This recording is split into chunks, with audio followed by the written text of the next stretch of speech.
Welcome to this video, and thank you for being here, because what you're about to watch isn't just a summary.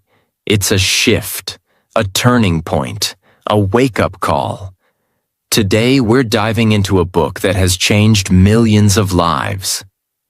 A book that reveals why some people succeed and others struggle. Why we stay stuck in the same patterns for years, and how you can change your life by changing one powerful thing: your habits. The book is The Power of Habit by Charles Duhigg, and this might be the most important video you'll watch this year. Why this book matters so much. Every single day, you wake up and do hundreds of things. Some good, some bad, some you're proud of, some you regret. But here's the truth.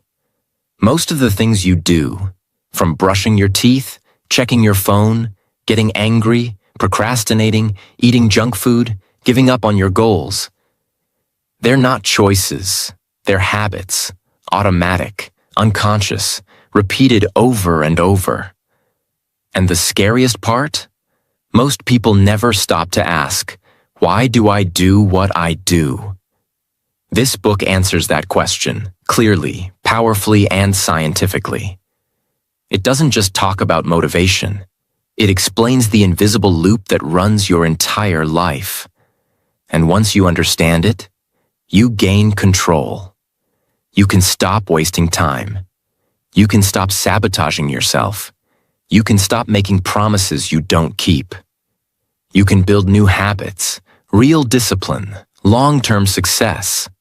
That's why this summary isn't just information, it's transformation.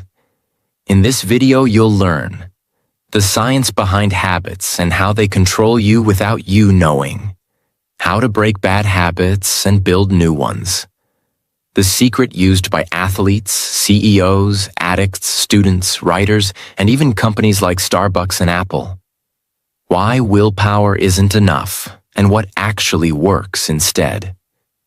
And most importantly, how to become someone who doesn't just change temporarily, but transforms permanently.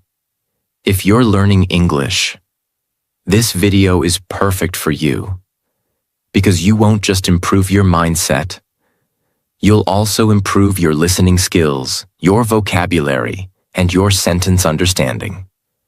All in one experience. This is how real learning happens, by listening to powerful content that speaks to your heart in clear, emotional English that stays in your memory forever. So listen closely, take notes, let the words sink in, and let's begin the journey. Lesson 1. The habit loop. Cue, routine, reward. This is the foundation of everything. If you understand this, you understand your entire behavior. Charles Duhigg explains that every habit, whether good or bad, follows a pattern. It's called the habit loop, and it has 3 parts. 1. Cue, the trigger. Something that reminds your brain to start the habit. 2nd, routine, the behavior, what you actually do. 3rd, reward, the result, what your brain gets and why it wants to repeat it. Let's break it down with a simple example. Imagine you always eat chocolate at 4 p.m. The cue might be the time, 4 p.m. Or maybe it's boredom or stress. The routine is walking to the fridge, opening it, and grabbing chocolate. The reward is the taste, the feeling of relief, the moment of pleasure. Now here's the problem. Your brain starts to expect that reward. So tomorrow at 4 p.m., your brain whispers, "Where's my chocolate?" And you repeat it again and again. Until it's no longer a choice. It's a habit. This applies to everything. Checking your phone, skipping the gym, smoking, gossiping, even your morning routine. It's not about willpower. It's about loops. Once you understand the loop, you can change the routine and keep the cue and reward the same. So instead of eating chocolate when you're stressed, you go for a walk, or drink water, or meditate. Same cue, new routine, better reward. That's how you break the loop. By replacing the middle. Lesson 2. Craving is the real power behind your habit. This is where it goes deeper. Most people think habits are just about doing something again and again. But what actually keeps the habit alive is the craving. Craving is what makes your brain feel excited before the habit even starts. It's what makes your body feel anxious until you do it. Let's go back to the chocolate example. You're not addicted to the chocolate itself. You're addicted to the feeling you crave before you eat it. That moment of peace, that taste, that escape. Companies know this. Think about toothpaste. Did you know toothpaste never needed foam or mint? But companies added it, so your brain would crave that fresh, tingly feeling. Now you don't feel clean unless it's minty. That's craving. Or look at social media. The cue? Your phone buzzes. The routine? You open the app. The reward? A like, a message, a notification. But what keeps you coming back? Craving the attention, craving the dopamine, craving the connection. Here's the truth. You can't control what you crave unless you bring awareness to it. The moment you feel that pull, pause. Ask, what am I actually craving? Is it food or comfort? Is it scrolling or escape? Once you name the craving, you reduce its power. That's the second step in mastering your habits, understanding what your brain is really chasing. Because once you replace the craving, you break the addiction. Lesson 3. The golden rule of habit. Change. Change the routine. Keep the cue and reward. This lesson is the core of real transformation. It's not enough to try harder. Most people fail at breaking bad habits because they think they need more willpower. But this book reveals something far more practical and powerful. You don't need to erase the habit. You need to rewire it. The cue will still come.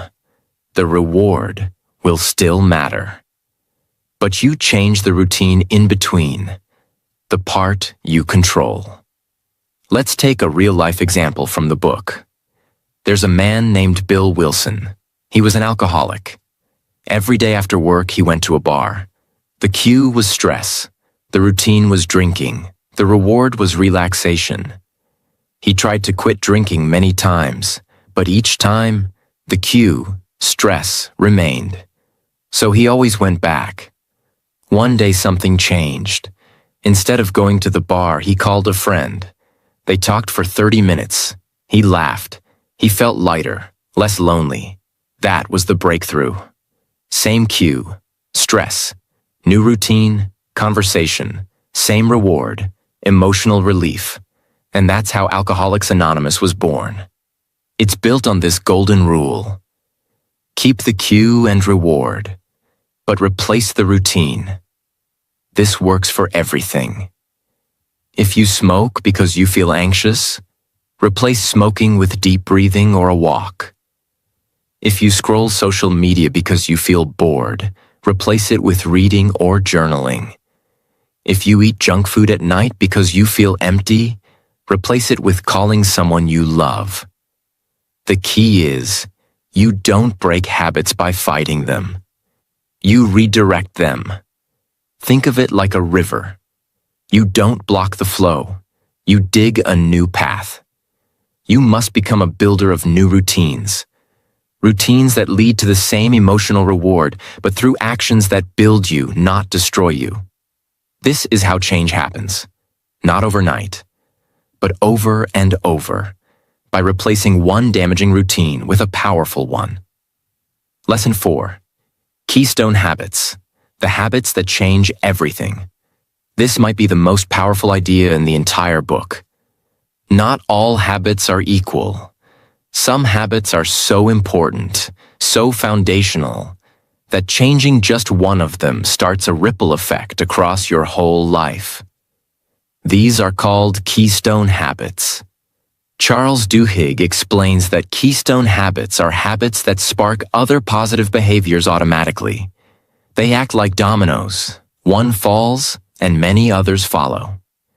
Let's take an example. Story. Lisa, the woman who transformed everything. In the book, we meet a woman named Lisa. She was overweight, depressed, smoked a pack a day, constantly broke, constantly quitting jobs. Her life was a mess. Then, one day, after a painful breakup, she made one decision. She would stop smoking. That's it. She didn't say she'd change her whole life. Just this one keystone habit. But something magical happened. Once she quit smoking, she started running. She began waking up earlier. She saved money. She changed her diet. She applied for a better job. She moved to a new city. Within a year, her entire identity had changed. All because she focused on one keystone habit. Why? Because keystone habits affect your self-image. When you keep one promise to yourself, your brain says, "I'm the kind of person who keeps promises." That belief spills into everything you do. Let's look at more examples. Exercise is a keystone habit.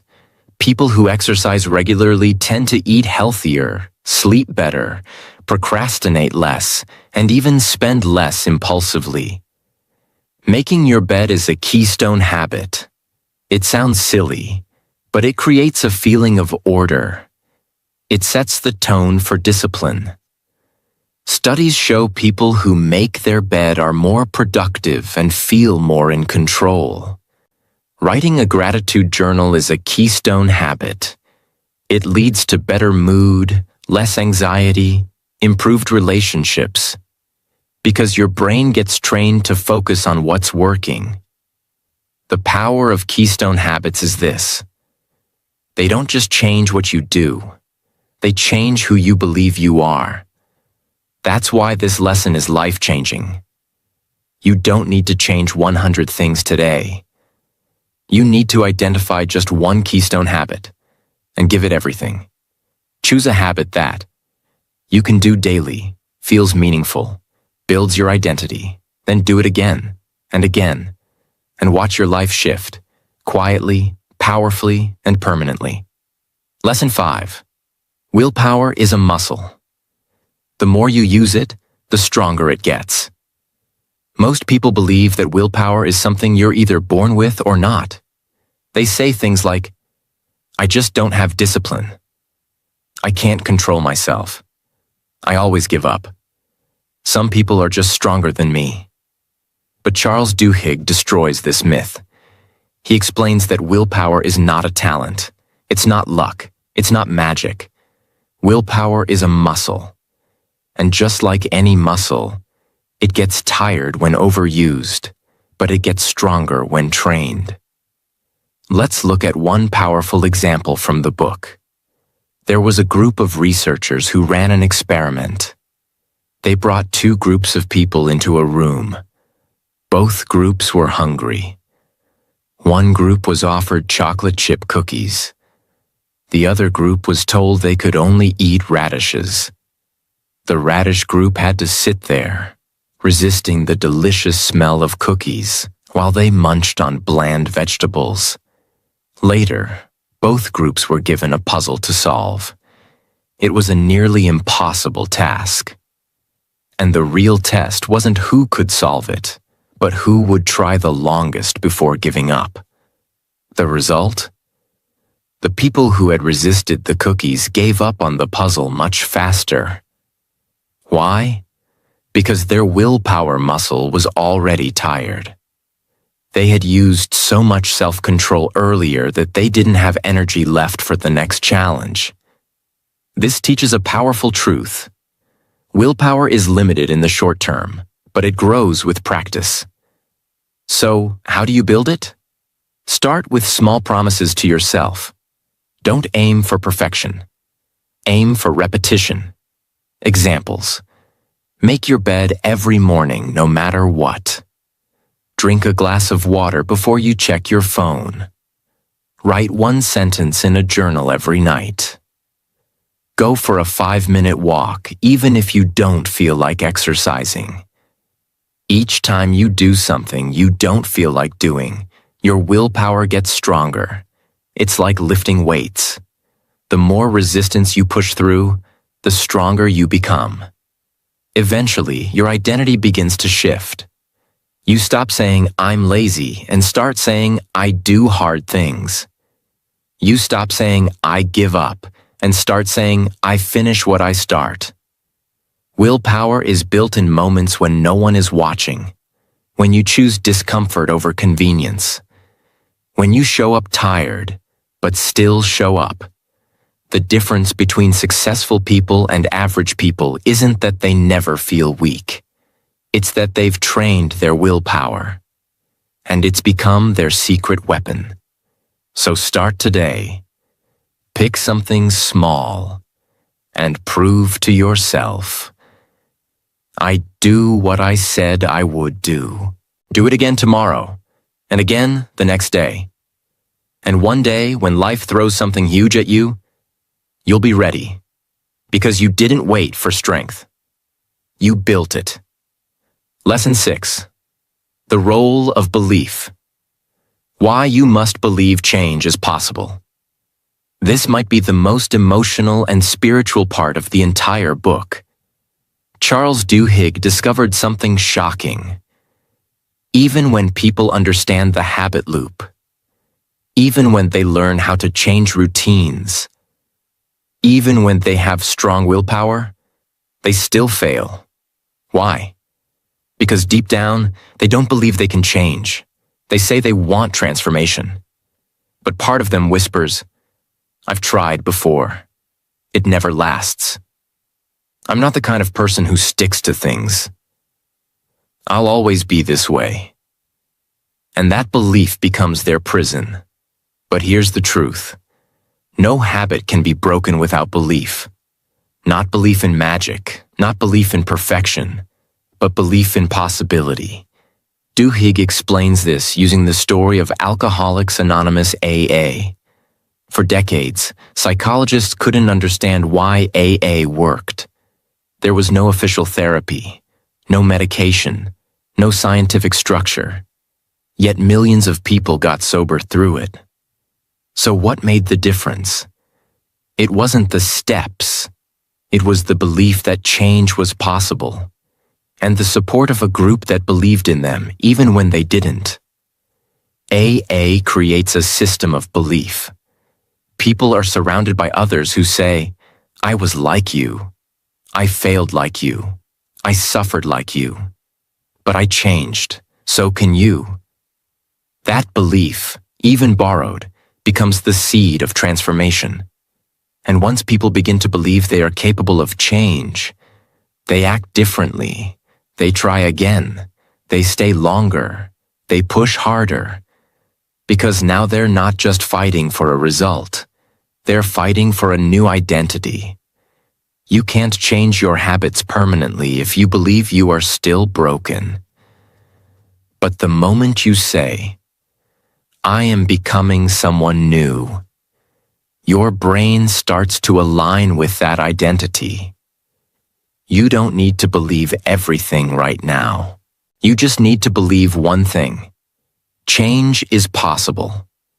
And if that feels hard, borrow someone else's belief until it becomes yours. Look at the people who've changed. Read their stories.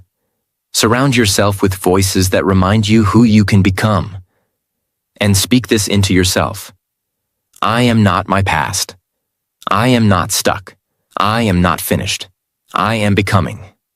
I am not weak. I'm training. I am not a failure. I am rebuilding. When belief enters your mind, your habits begin to shift. When belief lives in your heart, your life begins to follow. That's the invisible force behind every transformation. And that's why Lesson 6 is not just about habits. It's about hope. Lesson 7. Your environment shapes your habits more than your willpower. This lesson is one of the most eye-opening in the entire book. and it breaks a myth that destroys millions of dreams. You don't rise to the level of your goals. You fall to the level of your surroundings. Most people think habits are about self-control. They believe they fail because they're weak or lazy or undisciplined. But Charles Duhigg shows us something different. Your environment, the people, places, sounds, triggers, and systems around you, often have more control over your behavior than your actual intention. Let me give you an example that explains everything. The story of the hospital soap. In a hospital, many doctors were not washing their hands, even though they knew how dangerous it was. They were told again and again. Posters were put up, lectures were given. But still, many skipped it, and patients were dying from infections. Then, someone made one tiny change. They moved the soap dispensers closer to the entrance of every room. They also placed hand sanitizer right near the beds, within reach. What happened? Hand washing rates skyrocketed. Infections dropped dramatically. No lecture, no new rules, no punishment, just a change in environment. The habit didn't require willpower anymore. It became automatic, because it was easy. This is how habits work. If your phone is next to your bed, you'll scroll before sleep. If junk food is in your kitchen, you'll eat it eventually. If you surround yourself with people who complain, you'll start speaking like them. But if you place your journal next to your pillow, you'll write. If your running shoes are by the door, you'll walk. If your water bottle is on your desk, you'll drink more. You don't have to fight yourself. You just have to design your space. Ask yourself, what's the first thing I see when I wake up? Is my phone pulling me into distraction? Is my home helping me become the person I want to be? Are my friends holding me back or lifting me up? You don't just build habits. You build the space where your habits are born. And here's the secret. The more friction there is, the harder it is to act. The less friction, the more automatic your habit becomes. So reduce the friction for good habits. Increase the friction for bad ones. Don't just change your mind, change your environment, and your life will follow. Lesson 8. Small wins lead to big victories. This lesson is the beating heart of sustainable transformation. It teaches us the greatest secret behind all massive change. And it's not what you think. You don't need big motivation. You need small wins. Charles Duhigg explains that people don't fail because their dreams are too big.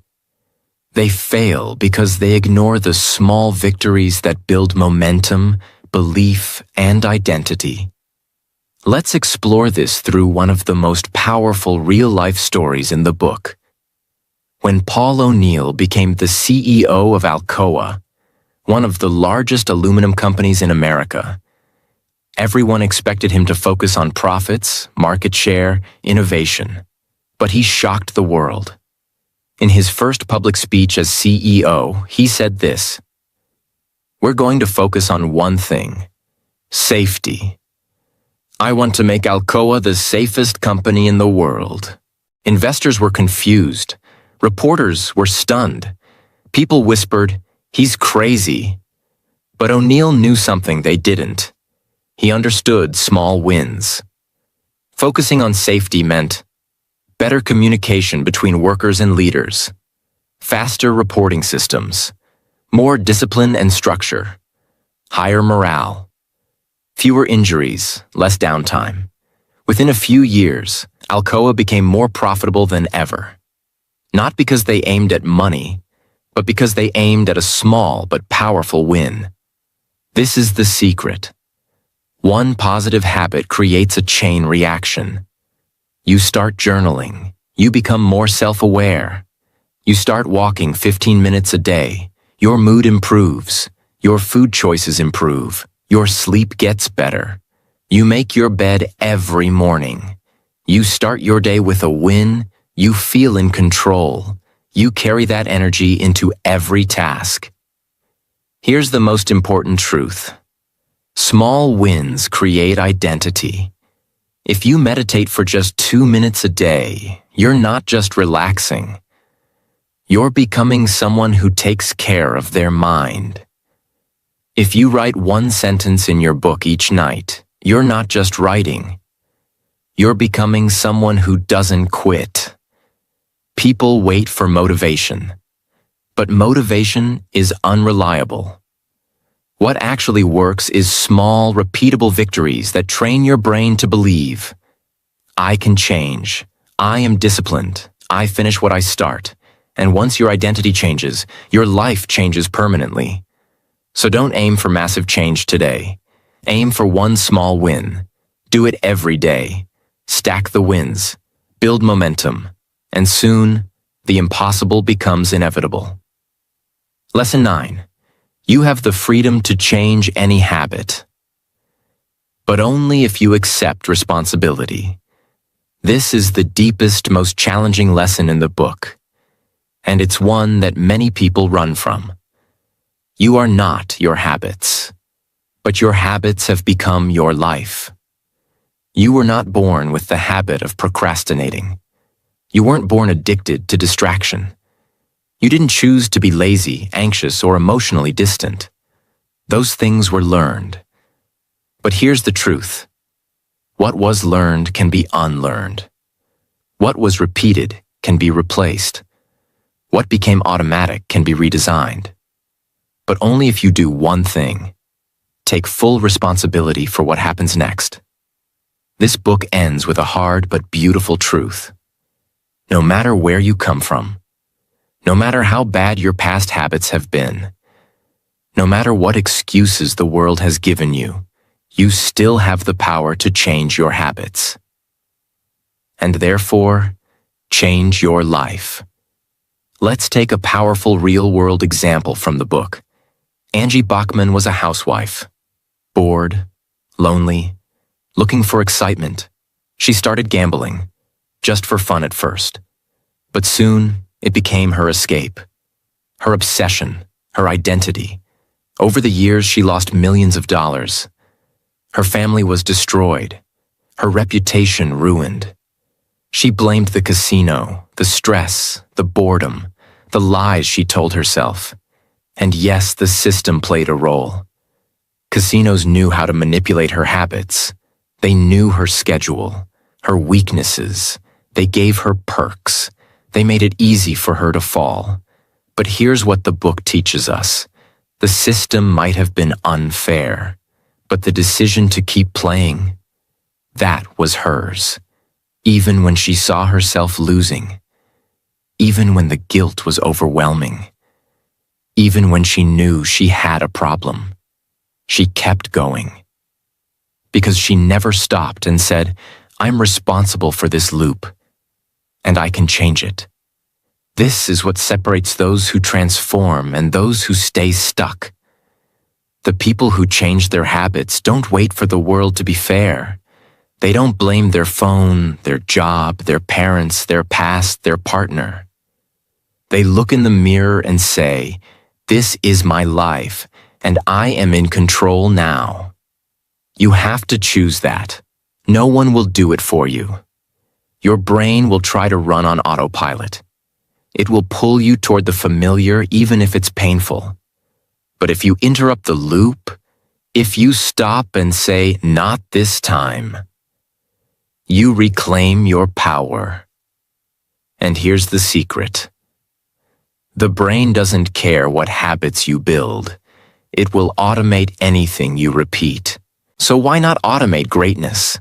Why not program your mind to default to discipline instead of delay, to courage instead of comfort, to consistency instead of chaos?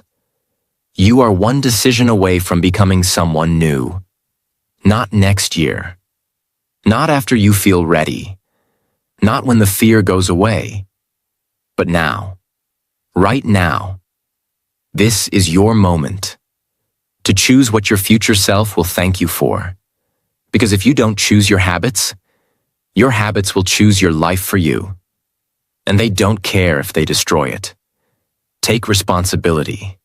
Rewrite your loop. Choose the life you were born to live, not the one you've been repeating. You've just walked through the most important transformation map ever written. You now know the truth.